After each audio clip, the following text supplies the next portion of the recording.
Un saludo cordial a cada uno de ustedes. Que Dios les siga bendiciendo grandemente.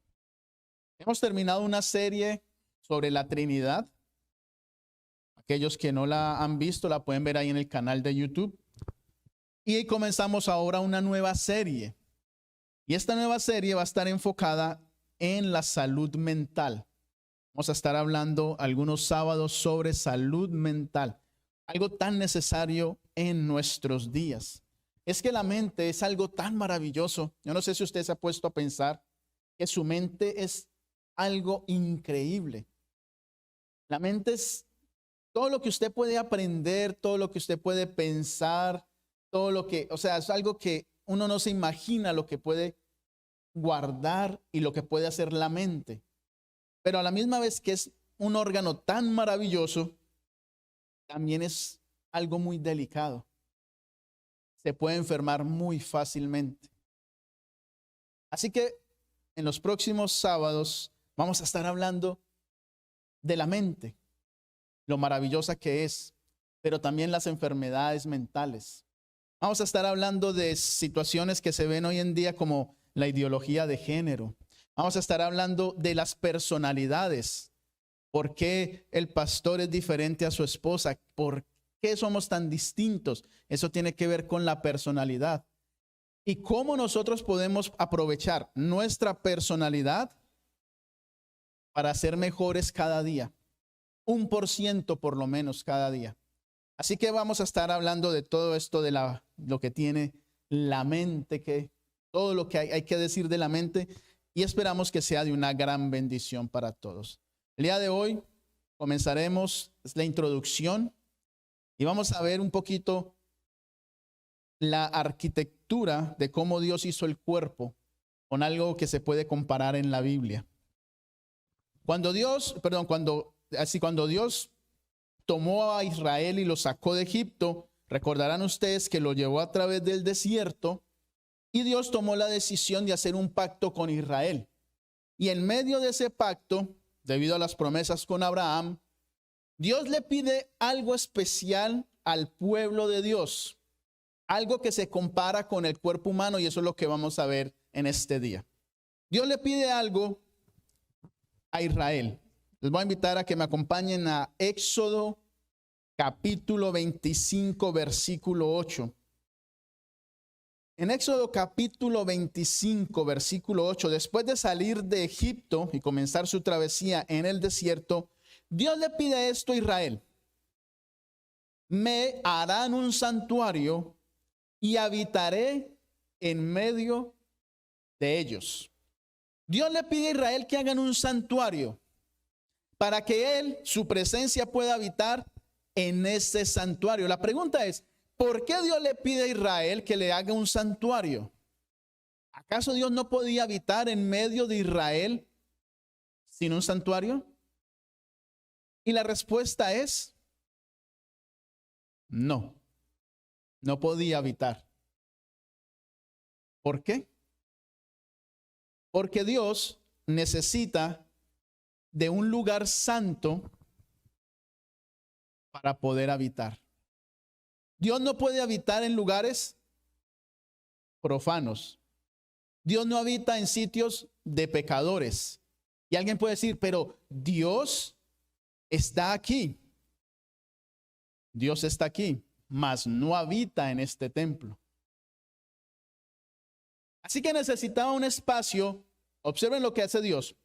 En medio del pueblo que es de pecado, porque era un pueblo pecador, pero en medio de ese pueblo Dios les dice, escojan un lugarcito en donde van a poner un lugar, un edificio en el cual yo voy a habitar.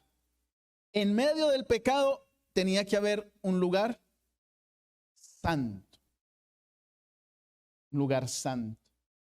¿De dónde viene esto? Recordemos que en Génesis capítulo 1, cuando Dios crea todo, Dios le da al hombre y a la mujer atributos especiales. Hemos hablado de esto varias veces.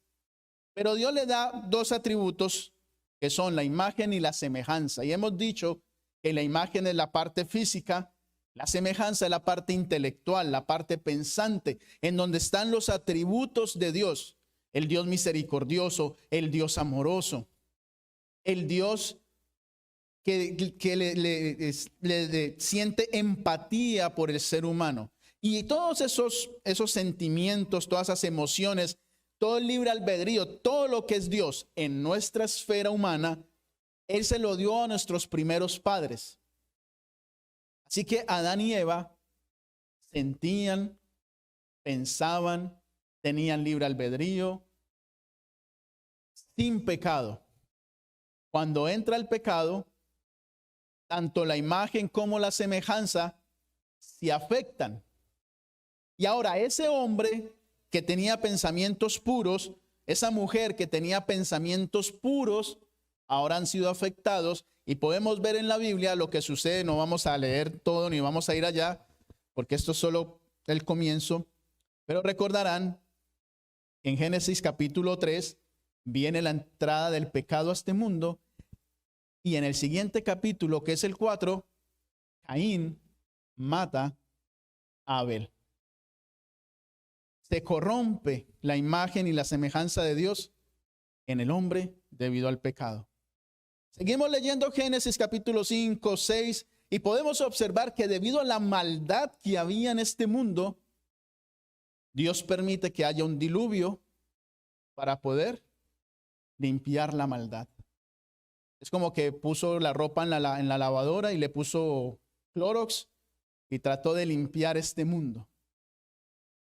Debido a tanta maldad, el ser humano se había corrompido la naturaleza de Dios en él, la semejanza, la parte pensante, los sentimientos, las emociones. Y como el ser humano, Adán y Eva, estaban en el huerto del Edén, y el huerto del Edén era el santuario de Dios, tienen que ser expulsados para que el pecado no habite en aquel huerto. El huerto es llevado al cielo y ya en la tierra no hay un solo lugar en donde Dios pueda habitar. Y le dice al pueblo, hagan un santuario para yo poder habitar en medio de ustedes. Y entonces el pueblo hace el santuario. Nosotros, los que son adventistas de años, los que han estudiado, los que han escuchado predicaciones, los que han leído la Biblia, etcétera, etcétera, saben que todo esto del santuario siguió hasta tiempos de Jesús, en donde estaba el templo que construyó Salomón y luego reconstruyó Zorobabel. Y cuando llegamos a esa época, hay una historia muy interesante en Juan capítulo 4, cuando Jesús está hablando con una mujer a la que la Biblia identifica como la mujer samaritana, y ellos están allí hablando, y la mujer samaritana le dice a Jesús, ustedes los judíos dicen que a Dios hay que adorarlo en el templo, y nosotros los samaritanos decimos que hay que adorarlo en el monte que nos dio nuestro padre Jacob. Y Jesús hace una declaración. La declaración de Jesús allí es, mujer, te digo que de ahora en adelante, ni en ese monte, ni en el templo se va a adorar a Dios se le va a adorar, ¿qué dice allí? ¿Recuerdan? En espíritu y en verdad. En otras palabras, ya no se iba a necesitar un edificio físico para adorar a Dios, porque ahora la adoración a Dios iba a ser interna. Con la llegada de Jesús, el cambio de adoración iba a ser algo que antes no se podía por el pecado interno. Gracias a Jesús, a través de Jesús adoramos a Dios en espíritu y en verdad, sin necesidad de un templo. Este templo se puede caer mañana. Esperemos que no, ¿verdad? Pero se puede caer mañana. Y no significa que la iglesia de Mesquite va a detener su adoración. Va a seguir adorando a Dios, porque la adoración a Dios es en espíritu y en verdad. Dice primera de Juan 1:14. En primera de Juan 1:14, no primera de Juan, el Evangelio de Juan 1:14. Cuando Juan está hablando e introduciendo al verbo de Dios, a Jesús, Juan hace la siguiente declaración de Jesús. Juan capítulo 1, versículo 14. Dice: y el Verbo se hizo carne y habitó entre nosotros, lleno de gracia y de verdad, y vimos su gloria, gloria como del unigénito del Padre. Y la palabra que se usa allí, habitar, es la misma palabra que se usa en Éxodo 25:8, cuando Dios les dijo que les hicieran un santuario para habitar en medio del pueblo. Ahora dice que es Jesús, el Verbo, la palabra de Dios, el que va a habitar en medio del pueblo. Jesús es el verdadero tabernáculo. Todo lo que había en el santuario apuntaba a Jesús. Todo. Por eso a través de Jesús es que nosotros podemos adorar a Dios en espíritu y en verdad.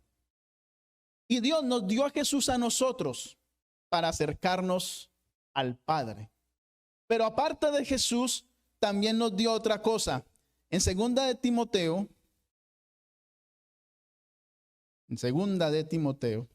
el capítulo 1, versículo 14, dice la Escritura: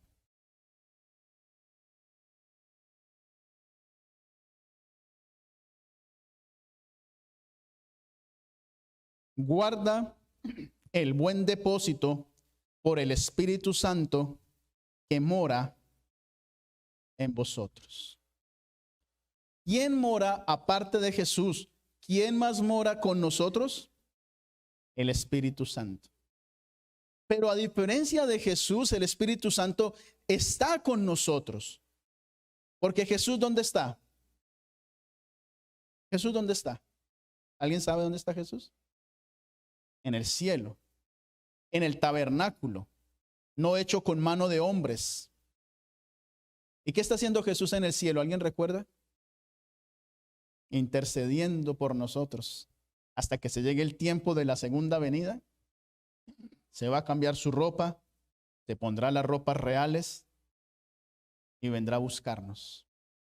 Pero mientras eso sucede, el Espíritu Santo está con nosotros.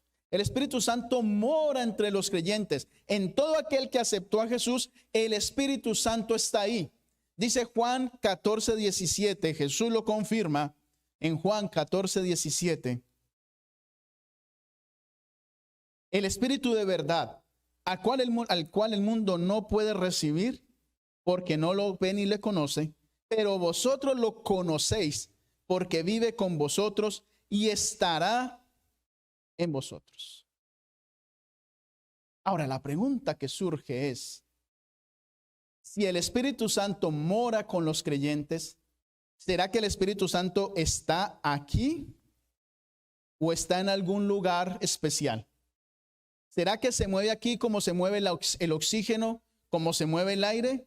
¿O será que el Espíritu Santo tiene un lugar especial en el cual mora?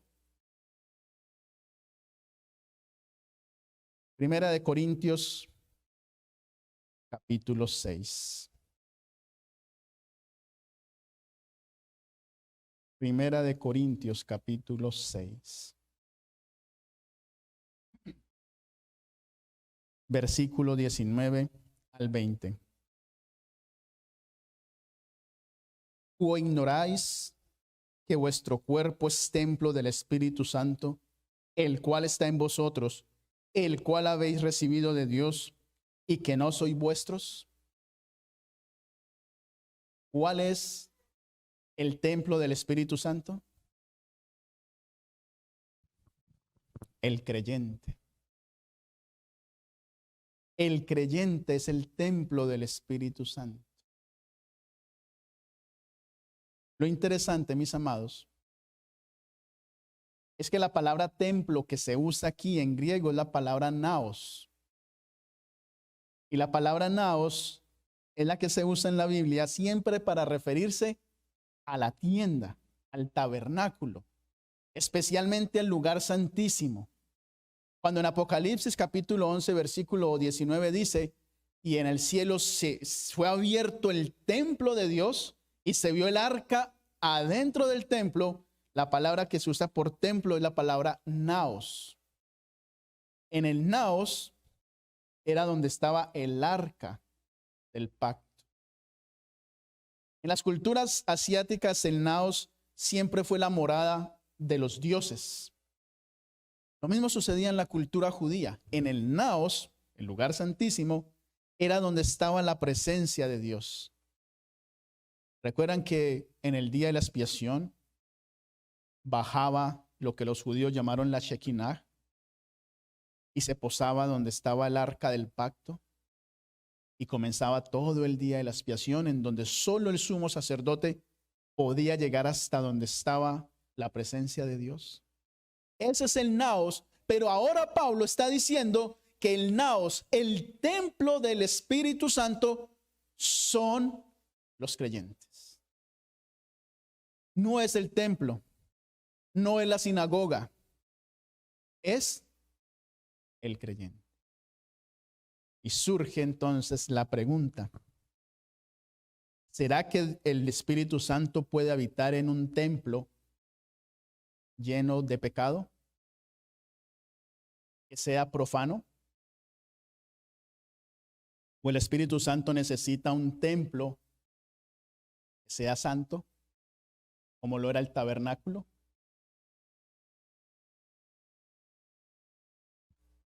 Vamos a hacer una comparación entre lo que es la tienda y, como dice Pablo, el cuerpo humano.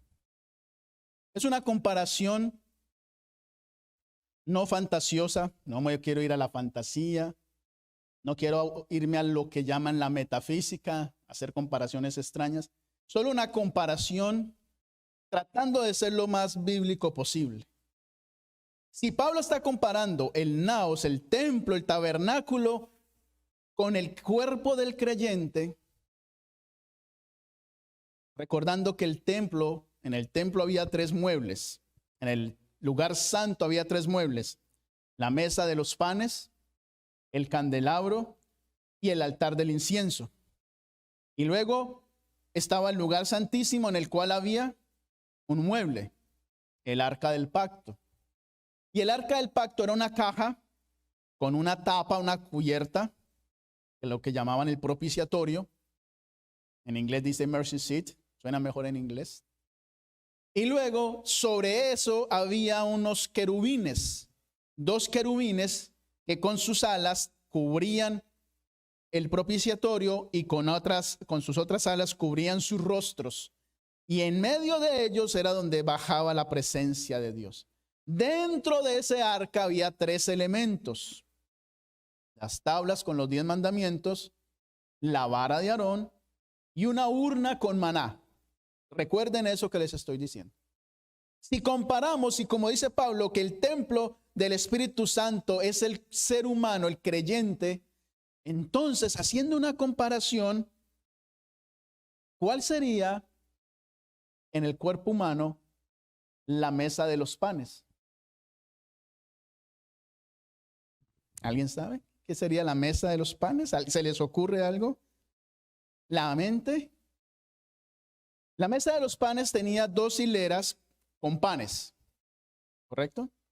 6 y 6 para hacer 12. Y abajo tenía como una cornisa, una repisita, en donde se ponía el jugo de uva para la libación. Y esto se cambiaba todos los sábados. El sacerdote entraba, se comía los panes viejos y renovaba los panes por panes nuevos, por panes frescos. Podríamos decir, no sé si sea mucho atrevimiento, y espero que el Señor no considere que es mucho atrevimiento.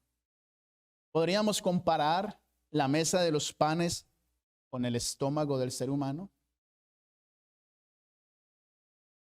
Porque saben que Pablo en 1 Corintios 10:31 dijo lo siguiente: si pues coméis o bebéis o hacéis otra cosa, hacedlo todo para la gloria de Dios. Si la mesa de los panes la comparamos con el estómago, estaríamos diciendo que cuidar lo que comemos y bebemos hace parte de tener un cuerpo limpio y santo para Dios. Por eso Dios siempre en la Biblia hablaba de las carnes inmundas, de alimentos inmundos. Y mucha gente se va a lo espiritual, pero se les olvida que lo que nosotros consumimos determina nuestra espiritualidad. Si la mesa de los panes la comparamos con el estómago y que debemos cuidar el estómago, lo que comemos, lo que consumimos, porque están los panes y el jugo de uva sin fermentar, sin volverse vino, Dios nos está diciendo a través del santuario, cuando hacemos la comparación con el cuerpo humano, que tenemos que cuidar muy bien lo que comemos y lo que bebemos. Y luego teníamos el candelabro con los 7 brazos. ¿A qué podemos comparar el candelabro en el cuerpo humano? ¿A alguien se le ocurre así de imaginación? ¿Los ojos podrían ser? Yo estaba pensando y decía, si yo volteo el candelabro, se le ven las ramas, y cuando yo veo el cuerpo humano, hay un sistema en el cuerpo humano que parece que tuviera ramas como el candelabro. ¿Saben cuál es? El sistema sanguíneo. Mira el sistema sanguíneo, parece el candelabro. Podríamos decir que el candelabro es el corazón y el sistema sanguíneo. ¿Pero cómo? El candelabro tenía luz. ¿Y acaso nosotros no debemos ser luz y que nuestro corazón sienta calidez por las almas que se están perdiendo? ¿No deberíamos de sentir pasión por las almas perdidas para traerlas al redil? Recuerden, esto es una comparación, pero no me estoy yendo mucho a otros temas porque no quiero ser, como dicen por ahí, a la metafísica. Y entonces, ¿a qué compararíamos el altar del incienso? Era como el que está ahí, pero con incienso. ¿A qué podemos comparar el altar del incienso?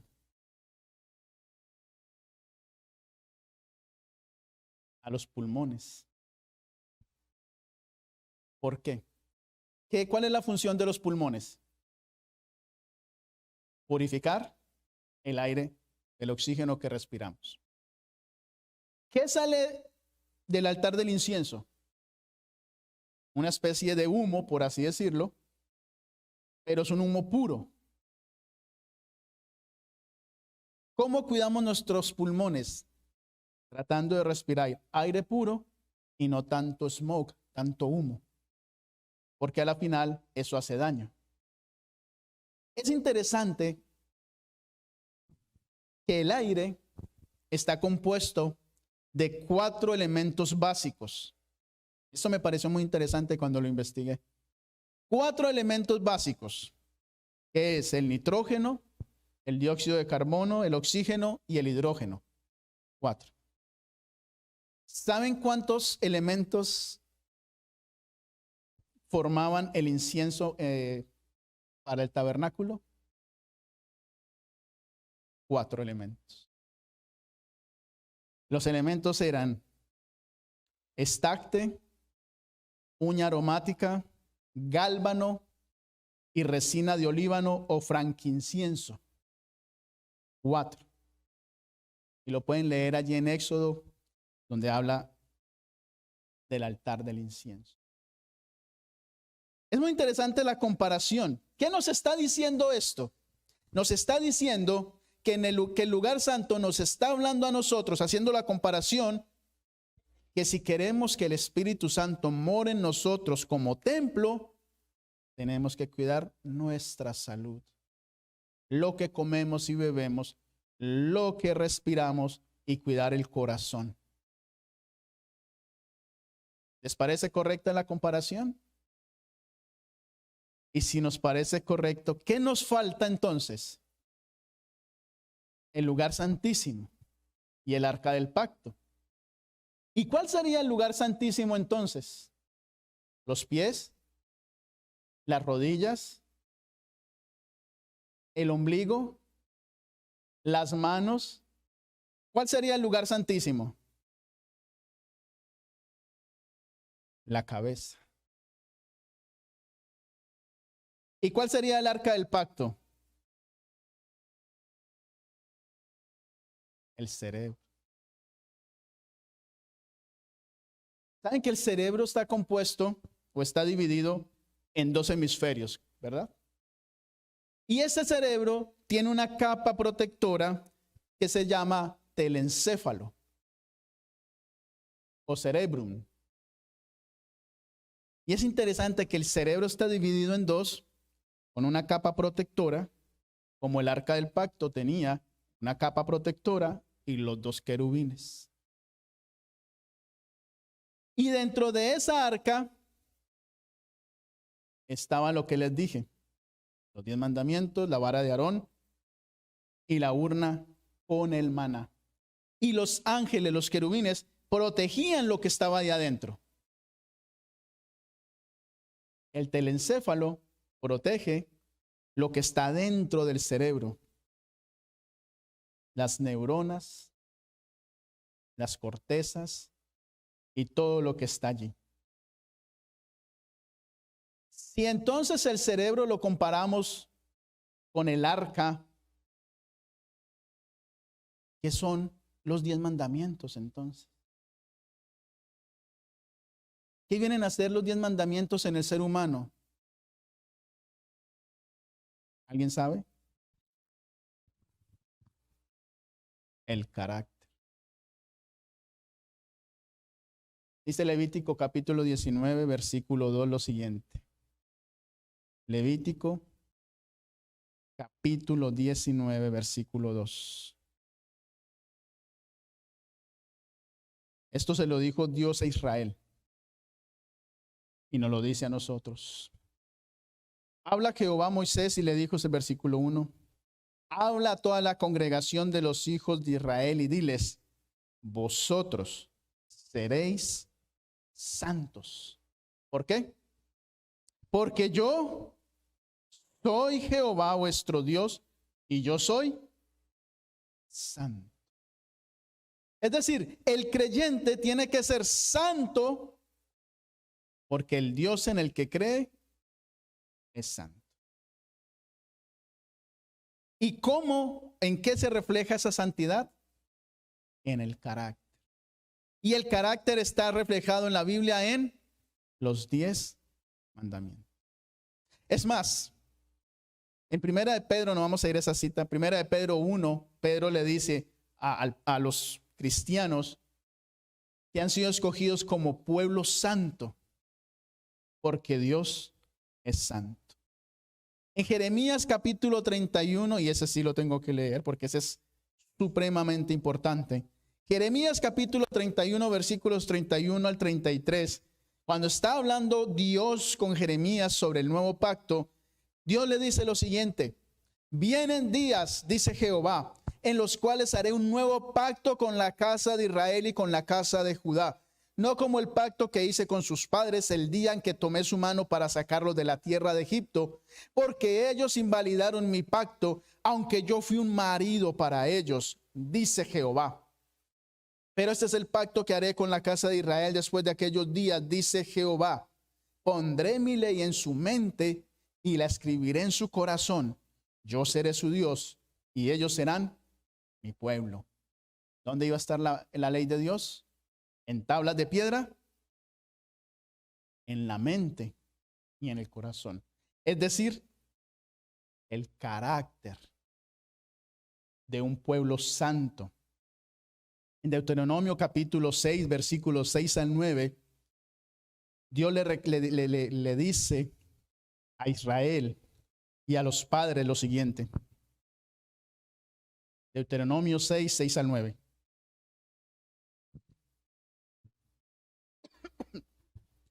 Estas son las palabras que yo te mando hoy.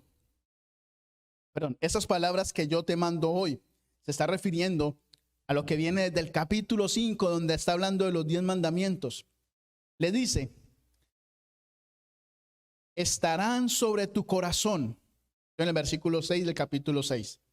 se las repetirás a tus hijos y les hablarás de ellas estando en tu casa y andando por el camino, al acostarte y cuando te levantes.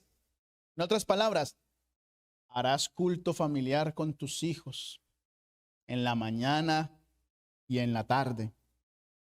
Las atarás como una señal en tu mano y estarán como frontales entre tus ojos. Las escribirás en los postes de tu casa y en tus puertas. ¿Y saben que los judíos tomaron esto literal? Y entonces los ve uno con los mandamientos escritos en las manos.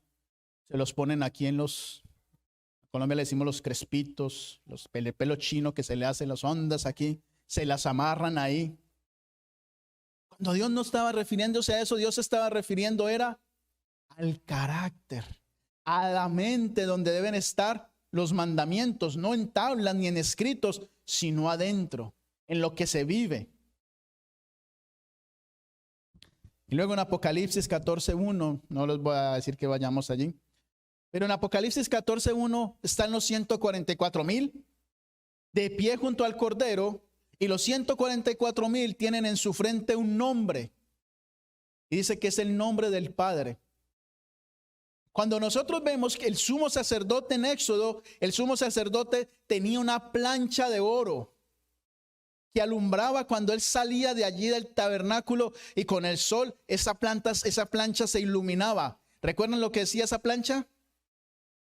Santidad a Jehová. Cuando Moisés subió al monte y recibió las tablas y descendió y se encontró con Aarón y con toda la gente, ¿cómo estaba el rostro de Moisés? Resplandeciente, iluminando todo lo que estaba allí. ¿Por qué?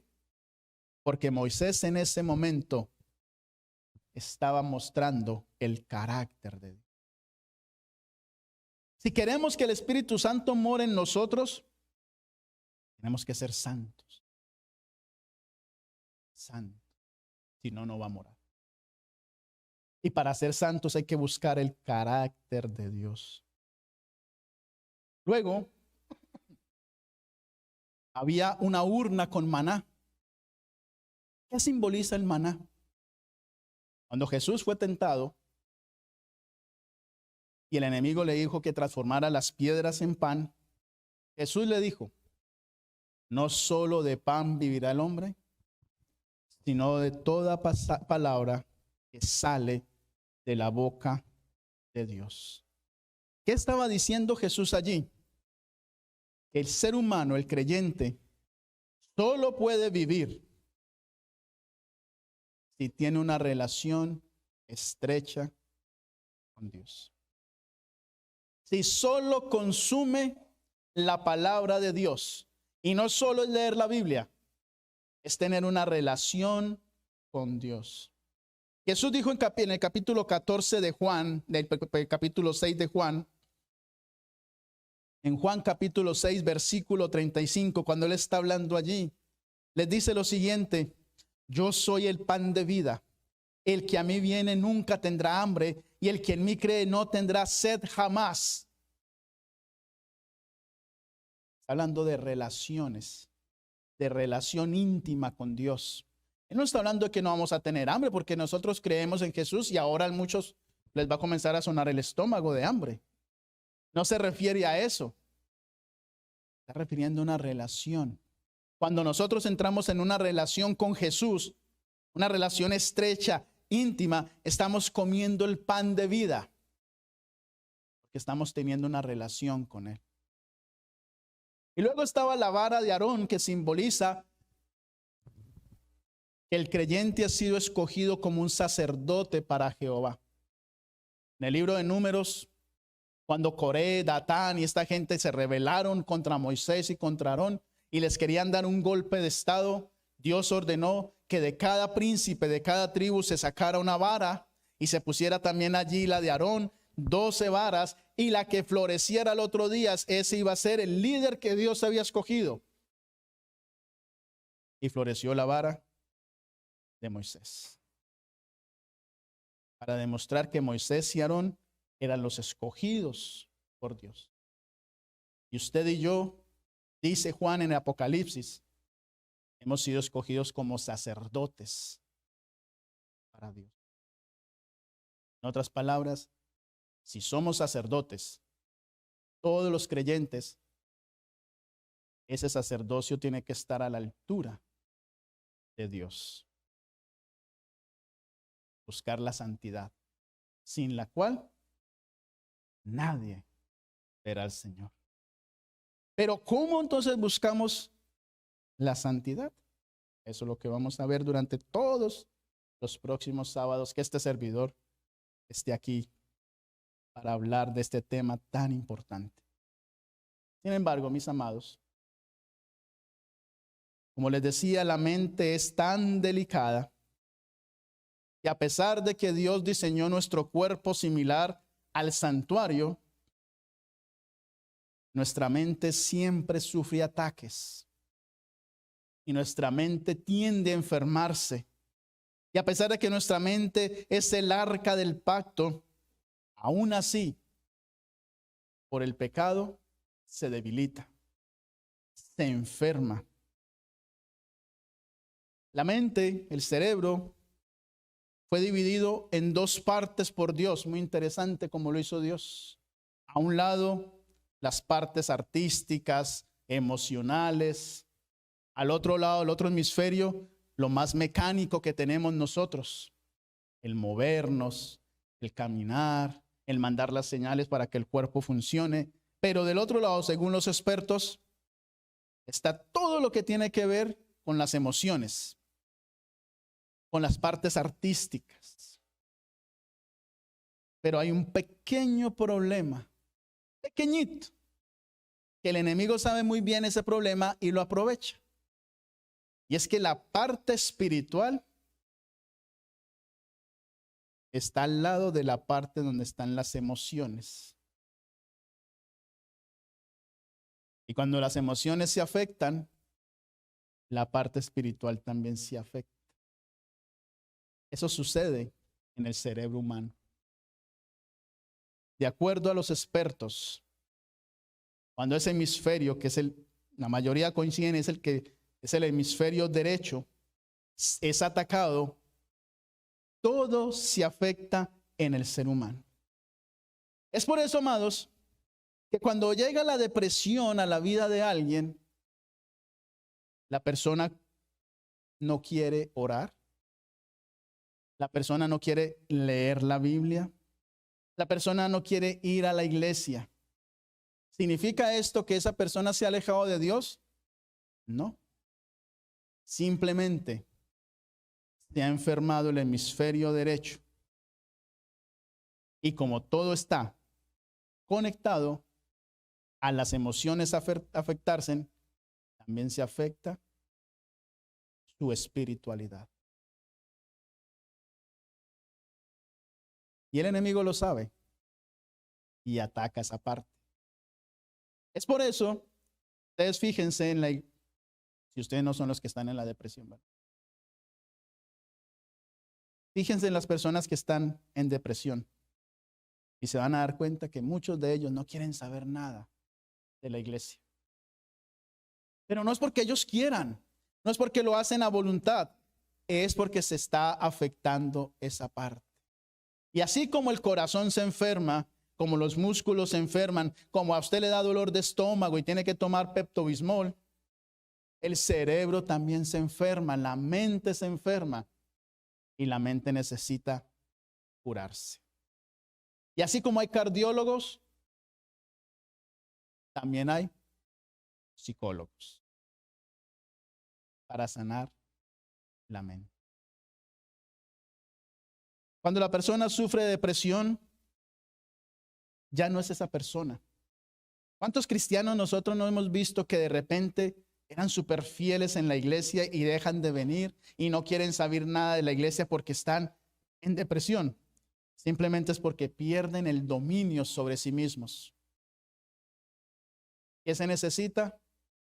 Acompañarlos y apoyarlos y ayudarles a salir de ese pozo en el que están metidos.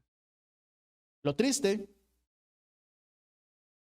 es que muchos cristianos no son de buena ayuda y en vez de meterse en el lodo a sacar a la persona, como que le agarran la cabeza y la hunden.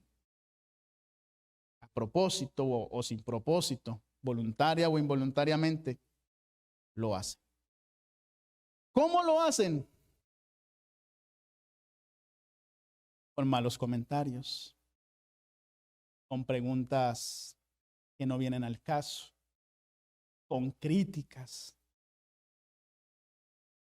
A mí me sorprende en una iglesia lejos de aquí, cerca de allá, para no decir nombres, se lastimen tanto, haya tan malos comentarios, se hablen mal los unos de los otros. Es triste escuchar que los mismos adventistas hablan mal los unos a los otros. Se contestan feo los unos a los otros. Porque yo lo he visto, lo he escuchado y me ha tocado vivirlo también. Si no fuera por Dios y su gracia, yo solo voy a decir una cosa. Esta iglesia no existiría. Ya todos estaríamos muertos de depresión. Porque si ni siquiera nosotros que somos cristianos adventistas nos amamos los unos a los otros para ayudarnos a salir de ese pozo, ¿qué nos espera afuera? ¿Sí o no?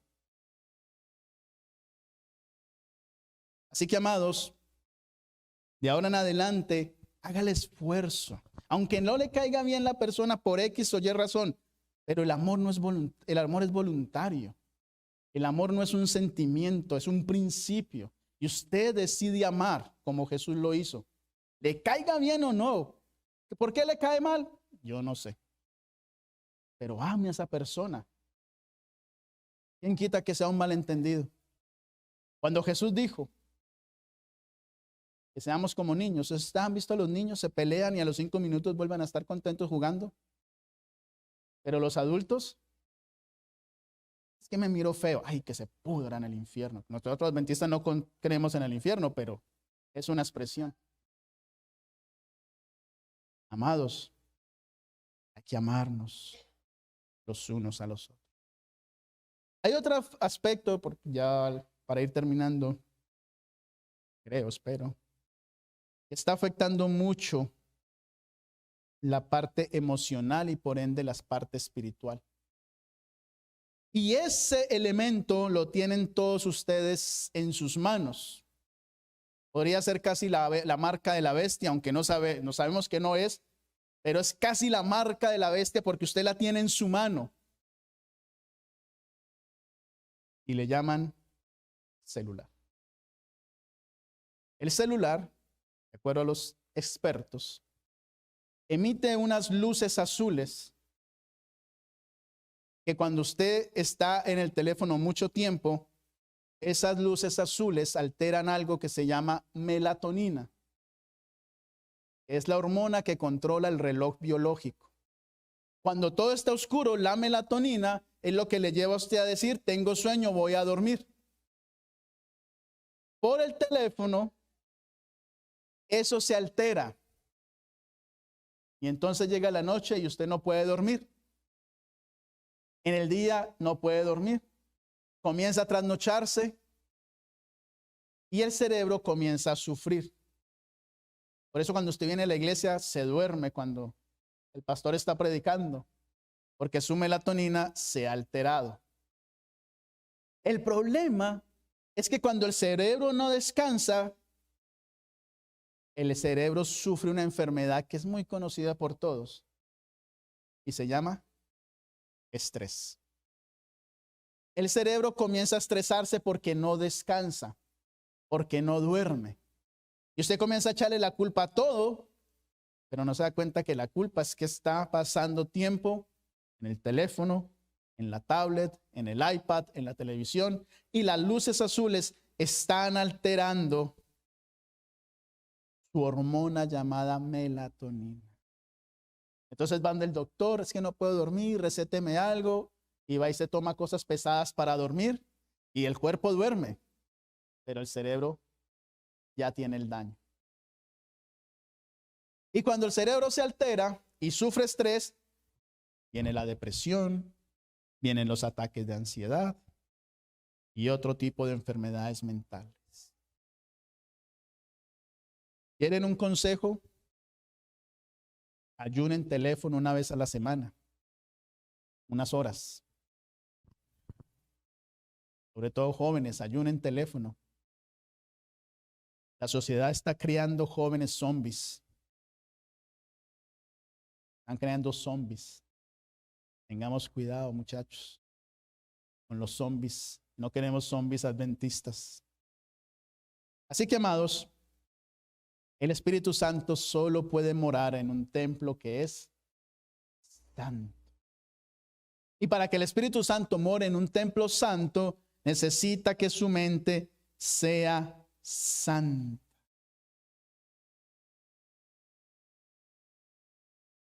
Segunda de Corintios, capítulo 6, nos da un consejo. ¿Cómo protegemos la mente entonces? Se preguntarán algunos. Primero, pasar tiempo con Dios, comunión con Jesús, orando, leyendo la Biblia y amando a sus hermanos, a sus vecinos, a sus familiares. Amando. El mejor termómetro para saber si yo amo a Dios es si yo amo o no a mis hermanos. Recuerden eso. Segundo, segunda de Corintios capítulo 6, versículo 14 al 18, nos da otro consejo el apóstol Pablo. No os unáis en yugo desigual con los incrédulos, porque qué compañerismo tiene la justicia con la injusticia y qué comunión la luz con las tinieblas. ¿Qué armonía puede haber entre Cristo y Belial? ¿O qué parte el creyente con el incrédulo? ¿Y qué acuerdo hay entre el templo de Dios y los ídolos? Y vosotros sois el templo del Dios viviente, como Dios dijo, habitaré y andaré entre ellos, y yo seré su Dios, y ellos serán mi pueblo. Por lo cual salid de en medio de ellos y apartaos, dice el Señor, y no toquéis lo impuro, y yo os recibiré. Y seré para vosotros por padre, y vosotros me seréis hijos e hijas, dice el Señor Todopoderoso. ¿Qué consejo nos da Pablo? Alejarnos de lo malo, de lo profano, de lo que nos hace daño.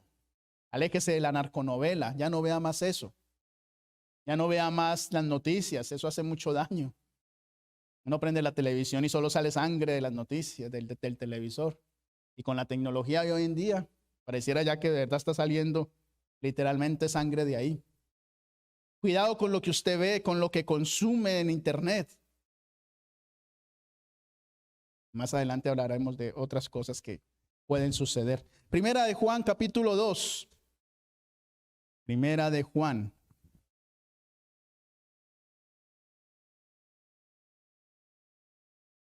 Primera de Juan está casi al final de la Biblia, antes de Apocalipsis y de Judas.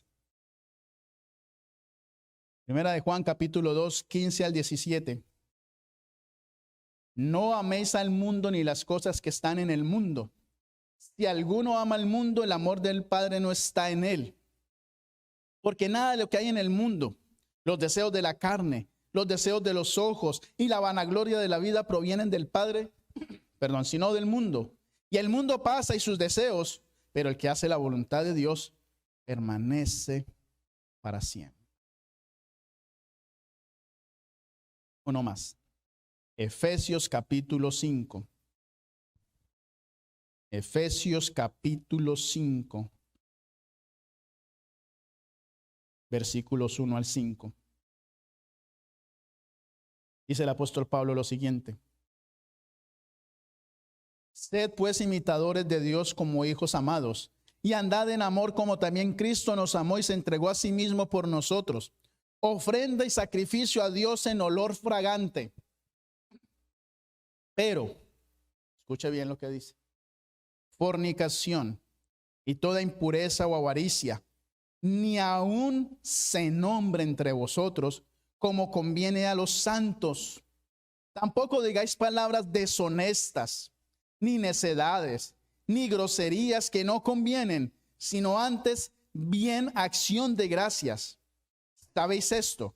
Que ningún fornicario, inmundo o avaro que es idólatra tiene herencia en el reino de Cristo y de Dios. Ni aun esto se nombre como conviene a los santos. Permítame, yo comparto 2 versículos más y terminamos. Primera de Corintios 2:17, para que la idea quede bien formada. Primera de Corintios 2:16.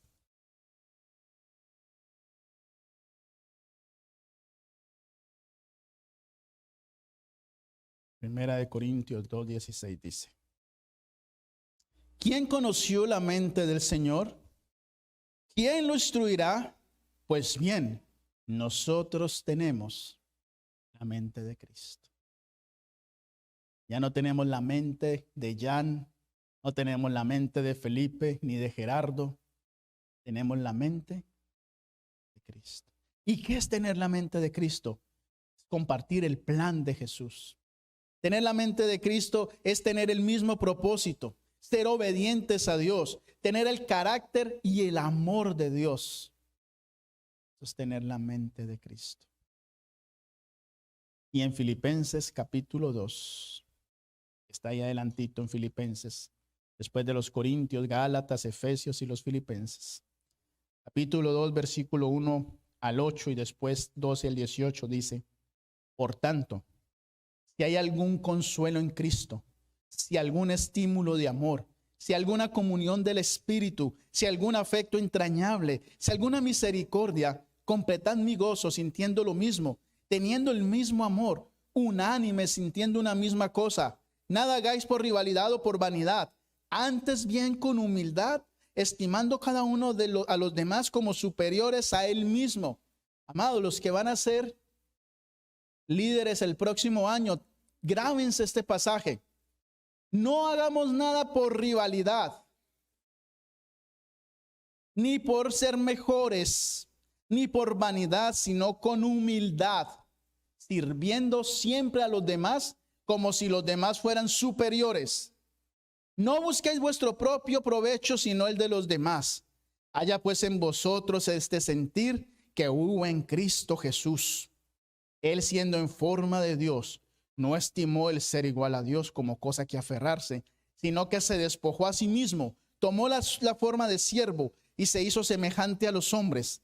Mas aún hallándose en la condición de hombre, se humilló a sí mismo, haciéndose obediente hasta la muerte y muerte de cruz. Versículo 12. Por tanto, amados míos, como siempre habéis obedecido, no solamente cuando estoy presente, sino mucho más ahora que estoy ausente, ocupaos en vuestra salvación con temor y temblor, porque Dios es el que en vosotros produce así el querer como el hacer por su buena voluntad. Haced todo sin murmuraciones ni discusiones, para que seáis irreprochables y sencillos, hijos de Dios, sin mancha en medio de una generación maligna y perversa, en medio de la cual resplandecéis como lumbreras en el mundo, asidos de la palabra de vida, para que en el día de Cristo yo pueda gloriarme de que no he corrido en vano, ni en vano he trabajado. Y aunque sea derramado en libación sobre el edificio y servicio de vuestra fe, me gozo y regocijo con todos vosotros. Asimismo, gozaos y regocijaos también vosotros conmigo. Mis amados, es un hecho que nuestra mente ha sido afectada por el pecado. Es un hecho que muchas veces nuestra mente, nuestra naturaleza pecaminosa, nos quiere empujar a alejarnos de Dios. Es un hecho que Pablo alguna vez llamó a todo eso los deseos de la carne, la tentación interna, la tentación de vivir en un mundo lleno de pecado, porque es más satisfactorio el pecado que estar de parte de Dios, aparentemente.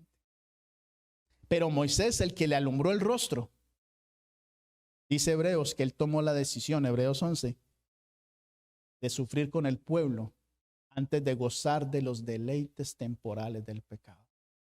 Es un hecho que tenemos el pecado en nuestra vida.